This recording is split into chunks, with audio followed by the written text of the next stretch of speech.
strength to BDC. And by the way, government have approved over 5,000 BDC. Is that not a problem? I have traveled around in some Africa and some Western countries. If you want to exchange currency, they will ask for your international passport. They will ask for your details, and they will have reasons why you want to exchange such currency. But in Nigeria, it's like a common business, especially now here in Abuja. When you go to Zone 4, it is not news to you also that EFCC came to Zone 4, where the Bureau De Change stays, and come and arrest some of them. It's because we have allowed this BDC to really take over a lot of things that is supposed to be responsibility of CBN. And such is that 5,000 BDC is too much to be licensed. I don't know why we cannot be okay with 500 BDC. This 500 BDC will be controlled. You can monitor them. You can check what they do daily. And there should be a record of how much transaction they do daily. That's by then, if you have people's passport, and that for them to collect people's passport in other climes, that shows that they are monitoring who exchange money and why. Because by the time they collect your passport, they would have noticed you came into their country so period, and that's why you need to collect a dollar, or why that's why you are changing dollar to their currency. So these are the problems. So I think the policy itself is a problem.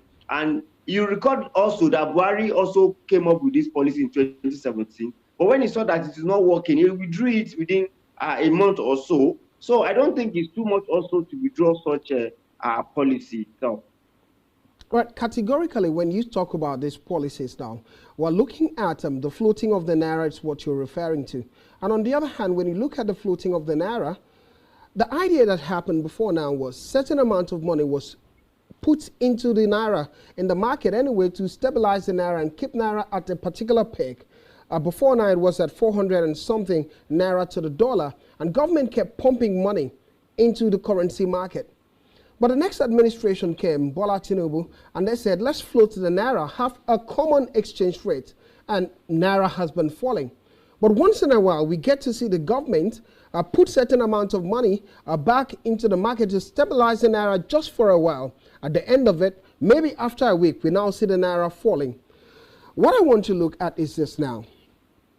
So far, it seems like a dooming situation, because each time the pump in money into the market, it seems to make the Naira appreciate for a little while. Afterwards, it crashes. What is the way forward now? Are we in some sort of roller coaster ride where we're beginning to see the Naira just slump and slump and slump? You talked about withdrawal of the policy. How is this going to be? Right. If you ask me, now the problem we have now is the supply side of dollar to Nigeria. So if I can tell you now, there is need for us to build our foreign reserve, because that's our strength before now, which should be in dollar. That would have helped us. We also have demand issue. If you look at Nigeria now, everybody is demanding for dollar, because know why? It is a store of value. People now think if you have Naira, your money doesn't have value. But by the time they have dollar, they save dollar. So what we need to do, number one, is that all our sales, Nigerian sales now, should be requested that they should pay us in dollar, be it in mining sector, be in our oil, they should pay us in dollar. Why internally, we should also control and correct the level at which we demand for dollars.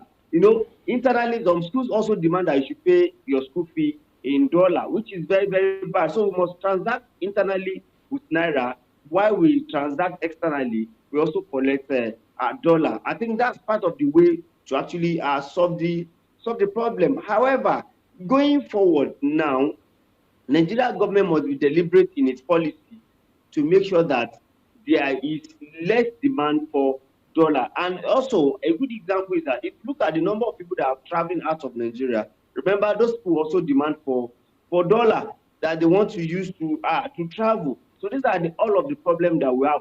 Then also, was it this morning that Binance and other platforms that are dealing with Naira, government also said they crash it, and that's why we still need to. But for me, I can tell you, it's still a temporary measure. The major thing is that we must assess our accrued and collect money in dollar.